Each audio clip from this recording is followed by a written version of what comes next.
Hey sweethearts, welcome back to my channel. Let's continue. Dangerous Obsession, next episode. So, रात के 10 बजे paradise building changing room के mirror के सामने वो अपनी ड्रेस चेंज करके खुद को बस देख रही थी। विक्की अपनी फेस पर वो ब्लैक मास्क पहन लेती है और इसके साथ साथ ही रिबेका की एंट्री होती है और विक्की कहीं गायब हो जाती है। जहाँ विक्की सॉफ्ट स्वीट पर्सन है, वहाँ रिबेका डेंजरस हॉट पर्सन है। उसकी आंखों में ना तो इमोशंस थी और ना ही किसी के लिए भी कोई भी फीलिंग्स। वो बस अपने अदाओं से लोगों को मार डालती है और उनकी जेब से पैसे निकालती है। मिरर के सामने अपनी ही फेस को देखकर वो एक स्माइल करती है। तो फिर चले काम स्टार्ट करने की टाइम जो आ चुकी है। अगले सीन में स्पॉटलाइट पर आने से पहले वो एक बार गहरी सांस लेती है, अपनी फीलिंग्स को कंट्रोल करती है। स्पॉटलाइट उसकी बॉडी पर पड़ते ही उसे वार्मनेस महसूस होती है और साथ साथ में वो विक्की की सब कुछ भूल जाती है। म्यूजिक ऑन होती है और वो अपनी परफॉर्मेंस स्टार्ट करती है। एज यूजुअल उसकी डांस स्टेप में बस फायर थी। सडनली उसकी आंखें रुक जाती है एक ही पर्सन को देखकर। फ्रीन फ्रीन यहाँ आई है। उसकी बॉडी जहाँ डांस मूव पर बिजी थी, वहाँ उसकी माइंड एकदम ब्लैंक हो चुकी थी। फ्रीन सच में यहाँ आई है। उन्हें यहाँ नहीं आना चाहिए था। दैट्स मीन वो विक्की के साथ जो भी कर रही थी वो सीरियस नहीं थी। उन्हें सच में रिबेका चाहिए था, विक्की नहीं। फ्रीन की नज़र भी बस रिबेका के ऊपर ही थी। फ्रीन गुस्से में बस वाइन की ग्लास ख़त्म कर रही थी। विक्की उन्हें देखकर ही समझ चुकी थी कि वो कितनी ज़्यादा गुस्से में थी। कुछ टाइम पहले उन दोनों के बीच उस अनकम्प्लीट प्रोसेस से फ्रीन बहुत गुस्सा थी, बट उससे भी ज़्यादा गुस्सा विक्की को आ रही थी।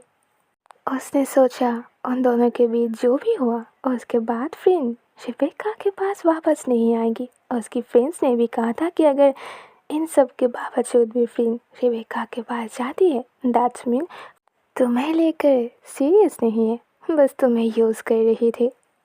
तो विक्की फ्रेंड को परेशान करने के लिए वहाँ और जो ऑडियंस थी उनके ऊपर ज़्यादा ध्यान देती है और उधर फ्रेंड विक्की उसे मिडिल रोड पर छोड़कर चला गया। ये गुस्सा तो है ही, अब यहाँ वो रिबेका के पास आई है तो रिबेका भी उसे इग्नोर कर रही है, उसे टीज कर रही है। अंदर की जलन और भी बढ़ जाती है। अगले सीन में परफॉर्मेंस एंड होती है। विक्की अपनी चेंजिंग रूम में आ जाती है। उसे फ़र्क नहीं पड़ रही थी फिर उसके पीछे है या नहीं है। वहीं पर जना आती है। विक्की, आज तुम्हारी परफॉर्मेंस अमेजिंग थी, बट यहाँ फ्रीन आई है। देखो मैं उसे रोकने की कोशिश की पर वो मेरी बात सुन ही नहीं रही है। ओके फाइन, उन्हें अंदर आने दो। विक्की ये कहते हुए अगेन अपनी मिरर की ओर देखने लगती है। जना नोट करते हुए वहाँ से चली जाती है। फ्रीन धीरे धीरे अंदर आती है। मैंने सोचा तुम मुझे अंदर नहीं आने दोगे। विक्की मिरर की ओर ही देख कर कहती है। क्यों? आपको ऐसा क्यों लगा? सामने की सोफे पर फ्रेंड बैठ जाती है। आजकल तुम मुझे बहुत ज़्यादा परेशान कर रहे हो रिबेका। मिस फ्रीन, और ये आप डिजर्व करते हो। फ्रीन तब उसके पीछे आती है। तो तुम्हें इतनी हिम्मत है कि तुम मेरे सामने दूसरों को देखोगे, मुझे टेस्ट करोगे। विक्की नोटिस करती है फ्रीन ये कहते हुए उसकी क्लोज आकर उसे किस कर रही थी, बट वो नहीं कर पाती है कॉज विक्की साइड हट जाती है। आप ये बताओ कि यहाँ आपको क्या चाहिए? फ्रीन कहती है। ओह रियली, तुम्हें सच में नहीं पता मुझे क्या चाहिए? मैं जानती हूँ, पर मुझे आपके मुंह से सुनना है। तो फ्रीन धीरे धीरे उसके पास आती है। उसकी कोट पैंट से एक छोटी सी क्लॉथ उठाकर उसके हाथ में देती है। यही बस जो मैं तुम्हें देना चाहती हूँ। तब विक्की उसकी टाई को होल्ड करके अपनी बात पुल करती है। अच्छा, बस इतना ही और आपको कुछ नहीं चाहिए? विक्की ये कहते हुए धीरे धीरे फ्रीन की क्लोज जाने लगती है। फ्रीन एक सेकंड तक अपनी आंखें बंद करती है एंड सडनली पीछे आती है। वेल, नेवर माइंड, बट आज मुझे ये सब नहीं चाहिए। मुझे माफ़ करना, मुझे जाना होगा। ये कहते हुए फ्रीन जा रही थी। विक्की की हार्ट बीट बढ़ जाती है। This is impossible. एक डर की लहर उसके दिल में आ जाती है। कहीं वो उसे पहचान तो नहीं लिया। विक्की जल्दी से भागकर डोर को बंद कर देती है। ये मेरे लिए जानना बहुत इम्पोर्टेंट है फ्रेंड। आपको क्यों नहीं चाहिए? मेरी प्लेस आपने किसे दिया है? आप बस यहाँ मुझे देखने के लिए आते हो और हमेशा से आपको मैं ही चाहिए थी। तो वो कौन पर्सन है जो मेरी प्लेस ले लिया है? फ्रेंड कहते हैं, और तुम ये जानने के लिए इतनी इंटरेस्टेड क्यों हो? विक्की उसके पास आती है। कॉज मैंने कभी भी हारा नहीं है फ्रेंड। फ्रेंड कहती है, ओके। विक्की, उसकी नेम है Vicky Armstrong. Right now Vicky क्या महसूस कर रही थी ये बात वो फ्रेंड को एक्सप्लेन नहीं कर पाएगी।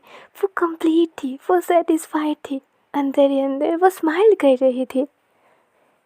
ओह, तो अभी अब उसके साथ इंटीमेट होते हो? फ्रेंड की फेस में अजीब सी एक्सप्रेशन आती है। ये बस इंटीमेसी की बात नहीं है, कुछ और है जो मैं तुम्हें एक्सप्लेन करना इम्पोर्टेंट नहीं समझती हो रिबेका। ओह, तो आज रात आप उस लड़की के लिए मुझे छोड़ दोगे? फ्रेंड कहती है, ऑफ कोर्स। अगर मेरी जगह तुम होते तो तुम क्या करते? यही ना जो मैं कर रही हूँ।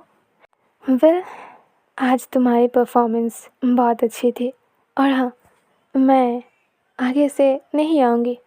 इस सच को तुम्हें एक्सेप्ट करना ही पड़ेगा। फ्रेंड ये कहते हुए वहाँ से जा रही थी, बट विक्की उसकी हाथ होल्ड करके उसे किस करती है। फ्रेंड भी किस बैक करती है, बट बस एक सेकेंड तक। देन वो अगेन पीछे आकर डोर की ओर जाने लगती है। Friend, wait, are you sure कि आप आज रात मुझे नहीं चाहते हो? फ्रेंड जब उसकी ओर टर्न करती है तो विक्की धीरे धीरे अपनी क्लॉथ ओपन करती है और अपनी प्राइवेट क्लॉथ को शो करती है। फ्रेंड की नज़र स्टिल उसकी बॉडी पर ही पॉज हो जाती है।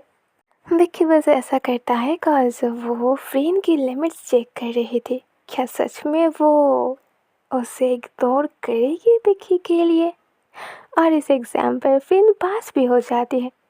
वो अपनी आंखें बंद करके स्माइल करती है। Sure Rebecca, good night. Friend ये कहते हुए बाहर चली जाती है। वो पीछे मुड़कर नहीं देखती है, सीधा पैराडाइज बिल्डिंग से बाहर आकर अपनी कार में बैठ जाती है। अपनी दिमाग को वो शांत करने की कोशिश करती है।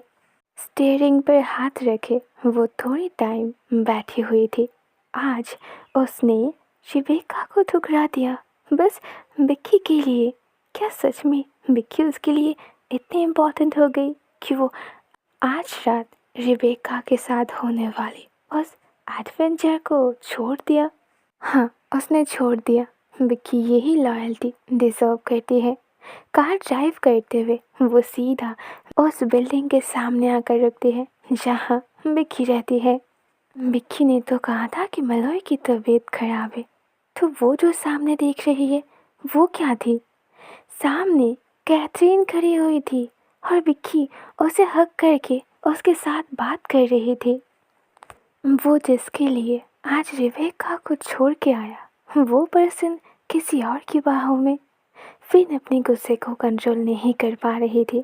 वो बस सोच रही थी कि कार से बाहर जाके वो भी क्यों भी विक्की से बात करे, बट वो एकदम शांत रहने की फैसला करती है। और उधर अचानक से विक्की की नज़र भी फ्रेंड की ब्लैक मर्सिडीज की ओर पड़ती है। दोनों के बीच आई कांटेक्ट होते ही विक्की थोड़ी सी डर जाती है। वो फ्रेंड के पास आने ही वाली थी कि फ्रेंड जल्दी से वहाँ अपनी कार को ड्राइव करते हुए निकल जाती है। उस नाइट फ्रीन खुद को टोटली विस्की में डाल देती है। नेक्स्ट मॉर्निंग होते ही बहुत गुस्से के साथ फ्रीन सरोजा इंडस्ट्री के सामने आती है। अपनी आंखों के सामने वो जिसे भी देख रही थी बस उसे गुस्सा ही आ रही थी। वो सीधा अपनी केबिन में जाती है। वहीं पर विक्की भी आ जाती है। फ्रीन, मुझे आपके साथ बात करनी है, फ्रीन लाउडली कहती है। गेट लॉस्ट, मुझे तुम्हारे साथ कोई बात नहीं करनी। विक्की थोड़ी और पास आती है। फ्रीन, फ्रीन मेरी बात तो सुनिए, आपने जो देखा वो सही नहीं था। कैथरीन, वो मैं बस उनके साथ बात कर रही थी। तो फिर उसकी ओर देखती है।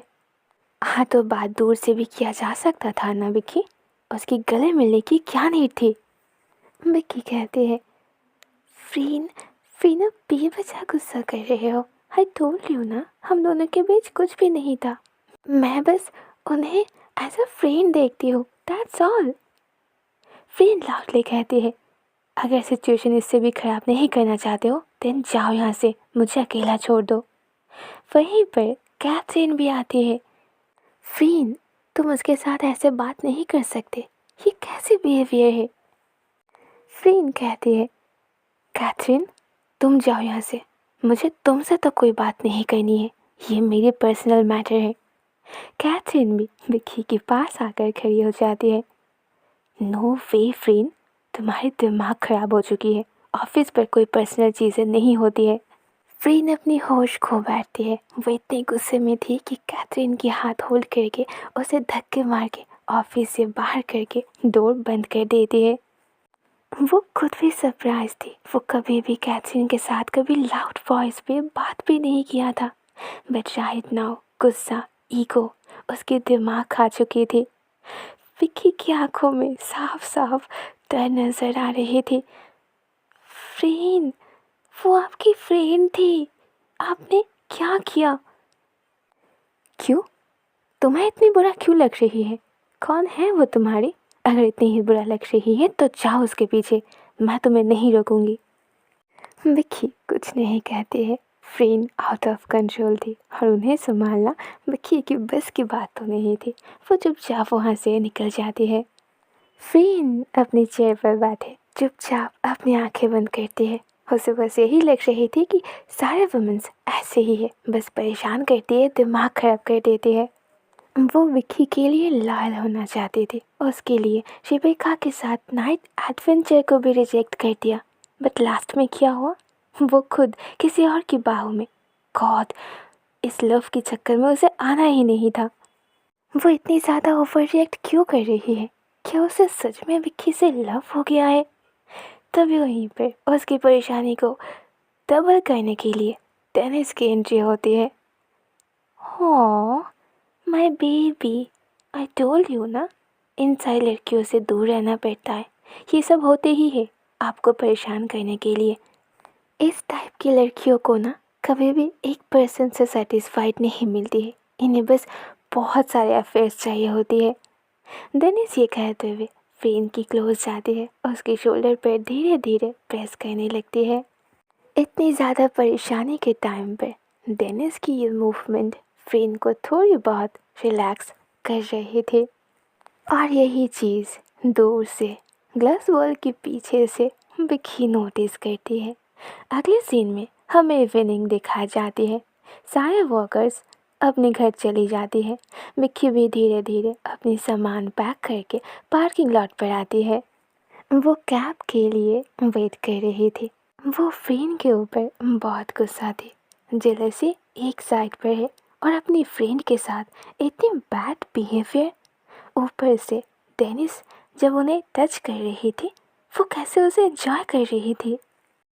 अगले सीन में फ्रेंड जब अपनी केबिन से बाहर आती है तो उसकी नज़र पहले ही विक्की की डेस्क के ऊपर जाती है। वहाँ वो नहीं थी। वो जल्दी जल्दी सीढ़ियों से नीचे आती है। अदर साइड विक्की की कैब वहाँ आ चुकी थी। विक्की जाकर डोर ओपन करके बैठने ही वाली थी। पीछे से फ्रीन आकर उसकी हाथ होल्ड करती है और उसे खींचते हुए अपने साथ ले जाती है। Freen, Freen, what are you doing, just leave me, मेरी कैब आ चुकी है, मुझे घर जाना है। बट फ्रीन नहीं छोड़ती है, वो बस उसे अपने साथ लेकर जा रही थी। तुम कहीं नहीं जाओगे, मेरे साथ मेरी कार में जाओगे। फ्रीन विक्की के हाथ को इतनी टाइटली होल्ड करके रखी थी कि विक्की को पेन महसूस होती है। What are you doing Freen? आप मेरे ऊपर इतनी फोर्स नहीं कर सकते। आपकी इस बदतमीजी के लिए मैं पुलिस पर रिपोर्ट कर सकती हूँ। बट फ्रीन को कोई भी फर्क नहीं पड़ रही थी। वो कार की डोर ओपन करती है और उसे बैठने के लिए कहती है, अपनी मुंह बंद रखो और कार में बैठो।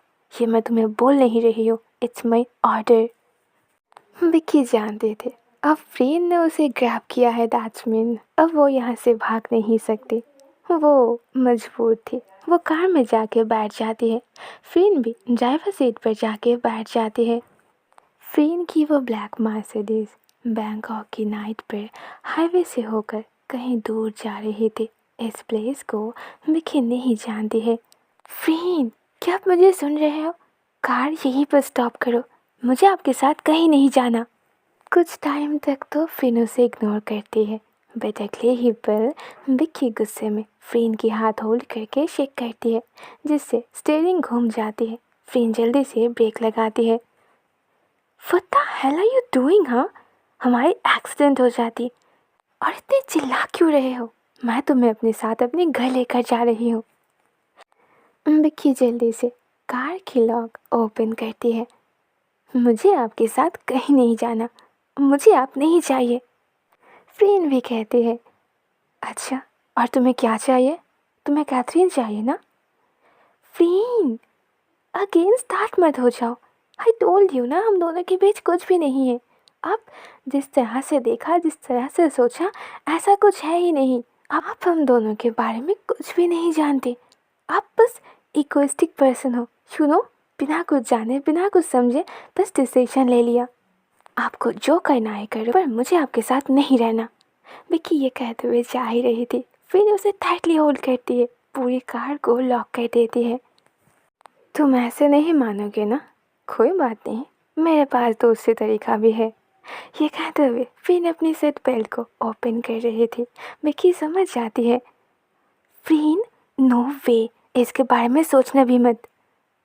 फ्रीन की फेस पर डेविल स्माइल थी। वो अपनी सीट बेल्ट को ओपन करके विक्की को अपने पास जल्दी से पुल करती है।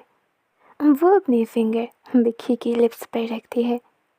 अच्छा, क्यों नहीं सोचूंगी? विक्की कहती है, कॉज मैं आपको किस नहीं करने वाली हूँ।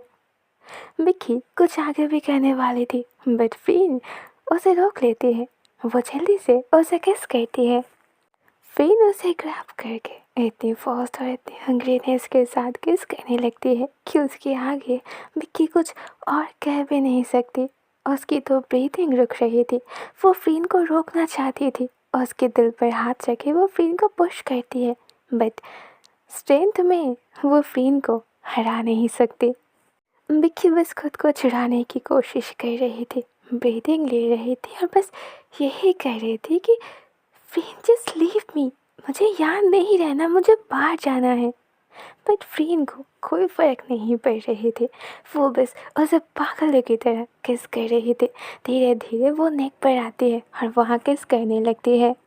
विक्की की पूरी बॉडी लूज हो जाती है और फ्रीन के सामने वो खुद को सरेंडर कर देती है। फ्रीन, फ्रीन जस्ट स्टॉप इट, आपकी हक नहीं बनता ये सब करने की। फ्रीन भी उसके नेक पर किस करते हुए कहती है, अच्छा क्यों नहीं बनते? कम ऑन विक्की, मेरी हक तो बन चुकी है जब तुमने मुझे सरेंडर किया था। अब उस नाइट के बाद तुम्हारे ऊपर मेरी पूरी हक है। विक्की अपनी पूरी स्ट्रेंथ के साथ फ्रीन को पीछे धक्का देती है। नहीं, कोई हक नहीं है। आपको मैं ही क्यों चाहिए? हाँ, जाओ अपनी एक्स गर्लफ्रेंड के पास जाओ। टेनिस जब आपके शोल्डर को प्रेस कर रही थी तब तो इस टाइम पर बहुत मज़े कर रहे थे। फ्रेंड स्माइल करती है। ओह, तो आप जेलस हो मिस विक्की? विक्की कहती है, नहीं, मैं जेलस बिल्कुल भी नहीं। मैं जेलस क्यों होंगी? मेरे दिल में आपके लिए कोई फीलिंग्स है ही नहीं।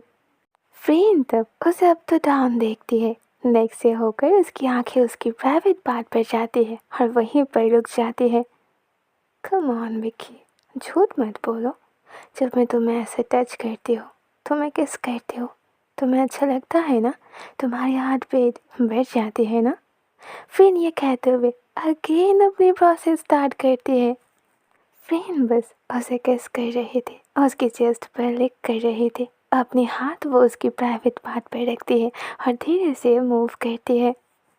अदर साइड फ्रेंड की एक ही टच काफ़ी थी विक्की को अनकंट्रोल करने के लिए, बट फिर भी वो बस यही कहती है कि नहीं, आप मुझे टच करते हो तो मुझे कोई फीलिंग्स महसूस नहीं होती है। वेल मैं यहीं पर पॉज़ कर रही हूँ। आप लोग समझ ही गए होंगे कि यहाँ पर किस टाइप की सीन होने वाली है, तो वो जो भी है जैसे भी है वो कंटिन्यू होगी नेक्स्ट एपिसोड पर, काफ़ी ऑलरेडी लॉन्ग हो चुकी है। और शायद मिलते हैं फिर नेक्स्ट एपिसोड में। Bye bye, good night.